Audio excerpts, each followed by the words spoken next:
Բարև ձեզ, հարգելի գործընկերներ, կարճ մի կարևոր թեմայի մասին խոսենք, հետո կարծում եմ հարց ու պատասխանի անցնենք, մեկնարկել է գիտեք 2026 թվականի պետական բյուջեի նախագծի քննարկումը եւ շատ կարևոր մի արձանագրում կա, որը նյարդայնացնում է ցավոք սրտի օրվա իշխանություններին, որովհետեւ փաստերի հետ առերեսվել չեն սիրում, դա այն է, որ արդեն պարզ է, որ հաջորդ տարվա բյուջեով նաեւ, որ այս իշխանությունը մեր հանրության շուրջ 40% անապահով խավերին տված իր խոստումը բացառապես չի կատարում եւ դա վերաբերում է կենսաթոշակների բարձրացմանը, վերաբերում է աշխատող աղքատների աշխատավարձի բարձրացմանը եւ ընդհանուր առմամբ նաեւ սոցիալական մյուս վճարներին։ Եվ այստեղ եթե ամփոփելու լինենք, փաստորեն ստացվում է, որ էկոնոմիկայի նախարար Քերոբյանը հիմա որի վրա կա քրեական գործ, իր մասով կատարել է, որտեղ 7%-անոց տնտեսական աճ կա, բայց իրեն ազատել են աշխատանքից եւ կա օրինակ քրեական գործ, իսկ աշխատանքի եւ սոցիալական հարցերի նախարարը, որ իր ոլորտը փաստացի ձախողված է եւ ծրագրի որևէ դրույթ այդ մասով կատարված չի, այդ մարդուն նշանակել են դեսպան Ամերիկայի Միացյալ Նահանգներում։ Սա է ամփոփ պարզ ձևակերպումը այսօրվա իրավիճակի եւ սրա արձանագրումը դեռ մենք առիթ կունենանք ասելու, բայց ես հարմար գտա, որ միանգամից հիմա նաեւ ձեր միջոցով փոխանցենք մեր հանրությանը։ Շնորհակալություն։ Հիմա կարող ենք հարցերին անդրադառնալ։ Ազատություն։ Պարոն Դանիելյան, հարցս ձեզ եմ ուղղում։ Թերևս լսում եք ձեր իշխանական գործընկերներին, նաև նույն հարցը ուզում եմ ձեզ ուղղել։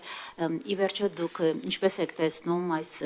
եկեղեցի իշխանություն հակամարտության հանգուցալուծումը, ի վերջո իրավիճակը ավելի է լարվում, ինչ որ տեսանյութեր են արդեն հրապարակվում, որոնց մասին վստահ եմ նաև դուք տեղյակ եք։ Դուք ինչպես եք տեսնում իշխանությունը, օրինակ այդ երկխոսությունը տեսնում է միայն մեկ հարցի շուրջ վեհափառի հեռանալու, որ երկխոսություն, որպեսզի նա շարունակի մնալ, Արթուր Հովհաննիսյանն ասած բացառում է։ Դուք ինչպես եք տեսնում ի վերջո այս խնդրի հանգուցալուծումը։ Շնորհակալություն։ Շնորհակալ եմ հարցի համար, հարգելի գործընկերներ։ Տեսեք, եկեղեցու դեմ արշավը նոր չի սկսվել։ Ես ուզում եմ հիշեցնել, որ 18 թվականից հետո նոր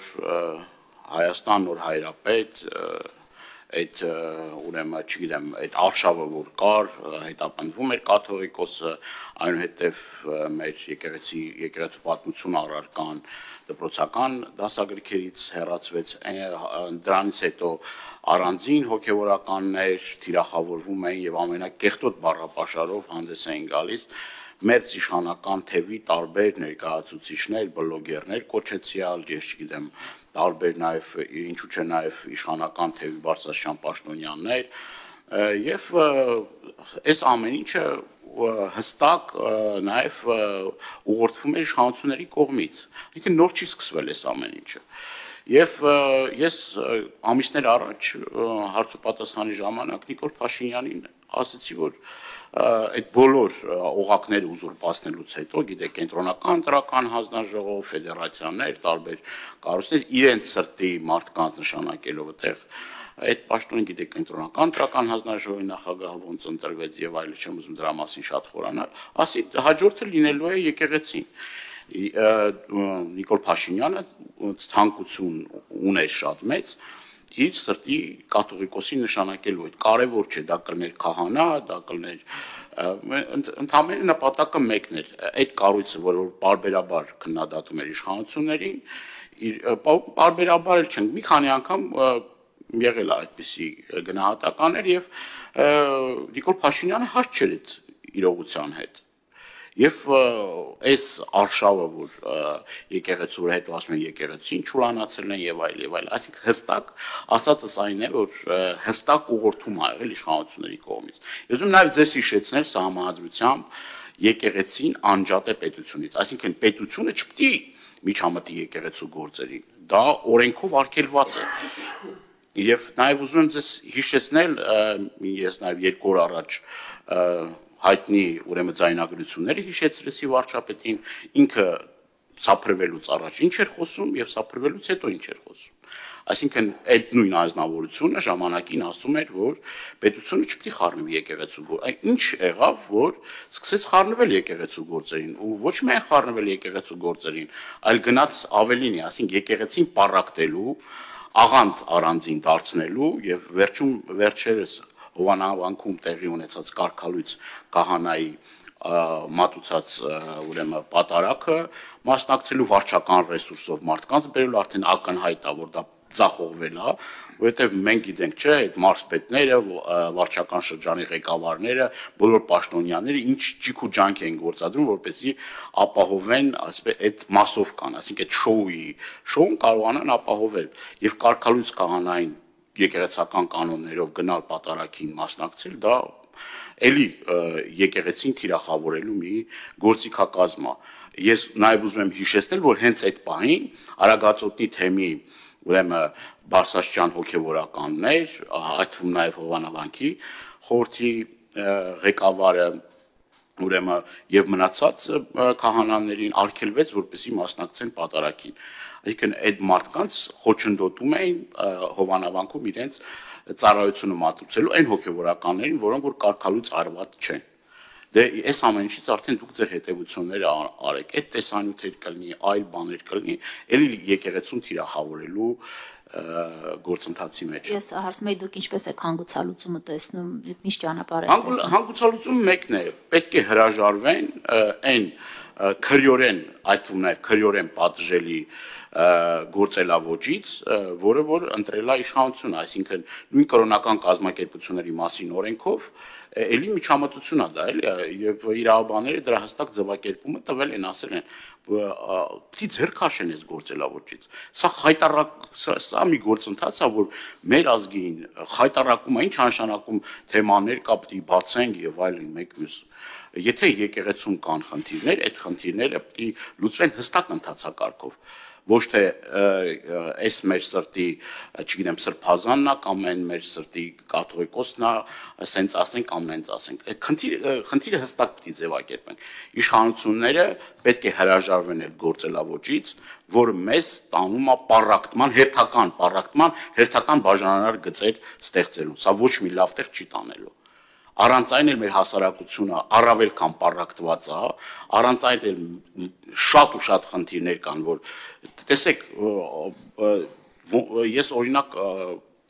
նույն ընտանիքի ներսում տեսնում եք, չէ, նույն կարգալույց արած քահանայի եղբայրը Սարգսակ մասնակցում է Էջմիածնում պատարակին, դեմ է իր հարազատ եղբոր վարած քաղաքականությանը, այսինքն այս պառակտումները, այս բաժանարար գծերը պիտի վերացվեն, բայց իշխանությունը հստակ գնում է այդ ճանապարհով, այդքան էլ ճիշտ։ Սիվիկեյը։ Շնորհակալություն։ Պարոն Դանիելյան, որպես հայ եկեղեցու հետևորդ, այնուամենայնիվ կարող եք ասել, եկեղեցում կան արդյոք խնդիրներ, թե եկեղեցին ձեր դիտարկմամբ մաքրամաքուր խնդիրներից զերծ կառույց է։ Դա առաջին հարց եւ երկրորդ, գիտենք, որ Տեր Արամ քահանա Ասատրյանը կարգալույց հռչակվեց ամեն դեպքում պաշտոնական մեկնաբանությանը, եթե հետևելու լինենք, Միրոնի բթնոցը երեխայի խաղալիքի մեջ տեղակայելու ինչի համար պաշտոնական մեկնաբանությամբ դրա համար էր, բայց մենք գիտենք, որ դրանից առաջ նա հանրային հեռուստատեսության եթերում որոշակի բացահայտումներ էր արել եկեղեցու ներքին խոհանոցի վերաբերյալ։ Ձեր դիտարկմամբ, պարոն Դանիելյան, քահանան կարգալույց հռչակված, արդյոք չի հետապնդվում եկեղեցու կողմից։ Շատ եք չէ՞ սիրում դուք գործածել ընդդիմադիրներ նկատմամբ, երբ որ ինչ-որ քաղաքական գործիչ, պասիվ կամ ակտիվ քրեական գործով է անցնում, նրա նկատմամբ դատավարական որոշակի գործընթացներ են տեղի ունենում, նրան միանգամից մկրտում եք քաղբանտարկյալ տերմինով։ Հիմա կարգալույց հռչակված քահանան ձեր դիտարկմամբ քաղ հետապնդյալ է, ղերահետապնդյալ է, ինչ կարգավիճակ ունի։ Շնորհակալություն։ Իհարկե, ես չեմ կարող շղթել, որ կան խնդիրներ եւ դա որևէ մի կերպ չգիտեմ էլի, մենք էլ ենք այս հասարակության մի մասն ենք կազմում, իհարկե խնդիրներ կան, բայց դա չի նշանակում, որ եթե եկեղեցու ներսում կան որոշ հոգևորականների հետ կապված խնդիրներ, անկախ նայից ձեր մոտեցումը, իմ մոտեցումը այս կամ այն եկեղեցականի նկատմամբ ինչա դրական է, կամ բացասական է, կամ ընդունում ենք, կամ սիրում ենք, կամ նվազ չափով ենք սիրում, դա որևէ մի կերպ իշխանություններին չպետք է իշխանությունները թույլ տան, որպեսզի իրենք ներգործություն ունենան։ Ես ուզում եմ նաև հիշել Պողոս Առաքյալի խոսքերը, որ ներսի հարցերը լուծելու համար դրսից դատավոր մի բերեք։ Սա հստակ է եւ այդ առումով երկրորդ կարծիք անգամ չի ինձ դուր է գալիս, ձեզ դուր է գալիս, դուր չի գալիս։ Մենք ճնշում գործադրելու իրավունք չպետք ունենանք եկեղեցու ներսում որևէ փոփոխություններ անելու, որովհետև դա եկեղեցու ներքին գործն է, դա եկեղեցու ներքին գործն է եւ ինչ վերաբերվում է ավարտեմ խոսքս, ինչ վերաբերվում է կարգալույց հոգեվորականին հնարավորություն տվել է եկեղեցին, որպեսզի գա այնտեղ կարգապահական հանձնաժողով կա, կարգապահական հանձնաժողովի նիստին մասնակցելու եւ այդ հարցերը իրեն ուղղելու, ինքը հրաժարվել է այդ ամեն ինչից, ոչ թե այդ պատարագի ընթացքում տեղի ունեցածի, չգիտեմ, ինչ որ կարգից շեղվելու հետ կապված խնդիր է, այլ կոնկրետ այդ մարդը չի ներկայացրել, մարդը ասում է, որ գիտեք ինչ, ես չեմ ընդունում հայ առաքելական Սուրբ եկեղեցին, տարբեր ձայնագրություններով դա կա, եւ նաեւ ուզում եմ ձեզ հիշեցնել հարցազրույցի ժամանակ իր տված սուտ խոսքերը, այսինքն այն սուտ խոսքերը, որ ասում է, մեկ ասում է, այս քնիչը կանչել է, վերջում ասում է քնիչը կանչել է, դրանից առաջ իրեն հարց են տալիս, այդ հարցին այլ պատասխան է տալիս, ասում են ինչի այն ժամանակ էս պատասխան եք տալ, հիմա այլ պատասխան եք տալիս, ասում են քնիչը ասել է, այսինքն քնիչը քեզ ասել է դու որպես հոգևորական գնա սուտ խոսա, այսինքն դա քո բարոյական նկարագիրն է ցույց տալիս։ Եվ հիշեցնեմ, որ հենց այդ նույն քահանան Կադիրովի մոլի երկրպագուն էր եւ ինքը տեսնում էր երկրի ղեկավար որպես, ասենք, Կադիրովին։ Այսինքն ինքը դա այդ մարդուն էր պատկերացնում, այդ մարդու նման մարդուն էր պատկերացնում երկրի ղեկավարի պաշտոնին։ Դուք խնդիրներ տեսնում եք եկեղեցում, որոնց մասին որպես հավատավոր հոտի ներկայացուցիչ, օրինակ ես խնդիր տեսնում եմ, որ օրինակ կարգալույց քահանան տեսնում է Հայաստանի Հանրապետության ղեկավարի պաշտոնին Կադիրովին, այդ խնդիր տեսնում եմ, էլի խնդիրներ կա որ տեսնում եմ, բայց քանի որ ժամանակը քիչ է, դրա մասին կարող ենք երկար խոսել։ TV 5 խնդրում եմ։ Պարոն Դանելյան, չգիտեմ դուք լսում եք թե չէ, ձեր քպական գործընկերները միաբերան դատապարտում էին մարդկանց անձնական կյանքի մեջ մտնելու այն տեսանյութերը, որոնք որ հրապարակվել են, բայց մենք հիշում ենք ոչ վաղ անցյալում, թե նրանք ինչպես էին իրենց գործընկեր ոչ քահանա, ոչ հոգևորական Հովիկ Աղազարյանի հեռախոսը բացել, փորփրել, անձնական տվյալներ բարձրաձայնել եւ այլն։ Երբ այսպես համեմատություն եք անում, հիմնավոր են այն պնդումները, այսինքն հավատում եք հպականերին, որ դատապարտում են անձնական կյանքի մեջ մտնելու այսպես խախտումը, սահմանադրական իրավունքը եւ այլն, շնորհակալություն։ Նախ ես ուզում եմ ձեզ հիշեցնել, որ Հովիկ Աղազարյանի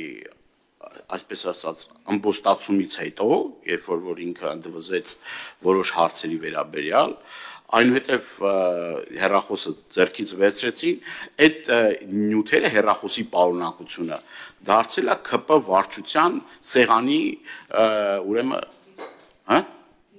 Այո, սեղանի զարդը, այսինքն գրեթե բոլոր ԿՊ-ականները ծանոթացել են ուրեմն Հովիկ Աղազարյանի անձնական բնույթի նամակագրությանը։ Սա ինձ համար ցուցիչ է, որ սենց ասենք, էլի նույն բանը, եթե տեղի ունենար, եթե Աստված մի արարծե, ընդդիմադիր էլի բանում, ես նույն գնահատականը կտայի։ Ոչ մեկ իրավունք չունի մտնել մարդու անձնական կյանք։ Հետո մի ուրիշ ասպեկտից էլ նայենք, դա քրեորեն հետապնդելի արարք է, քրեորեն հետապնդելի մարդու անձնական կյանքը, չգիտեմ, նկարահանել կամ այդ, չգիտեմ, SMS հաղորդագրությունները հանրությանը բանանել, դա կներեք ոչ բարոյական է, ոչ էլ իրավական է։ խստիվ դատապարտելի է։ Եվ ես չեմ ուրախանա, որ վաղը մյուս օր ԿՊԱ-ականների էլի անձնական բնույթի, չգիտեմ, տեսակ կամ նկարահանումները կամ եսի ինչը, էլի հանրության, չգիտեմ, ինչ որ մեդիա բաներով գնա եւ դա ես էլի ընդունելի չեմ համարում։ Վատ տեղ է տանում դա, լավ տեղ չի տանում։ Միանշանակ դատապարտելի է։ Եվ այս գործելավոճը պետք է վերջացնեն, ինչ նշանակում, չգիտեմ, բան ասում են, դե պետք է հասարակությունը բանանի, դե մարդու անձնական կյանքը մտնելը դա նորմալ չի եւ միանշանակ դատապարտել։ Նաև լրացում անեմ գործընկերոջս, ոչ միայն դատապարտելի, այլ նաև փաստում է մասին,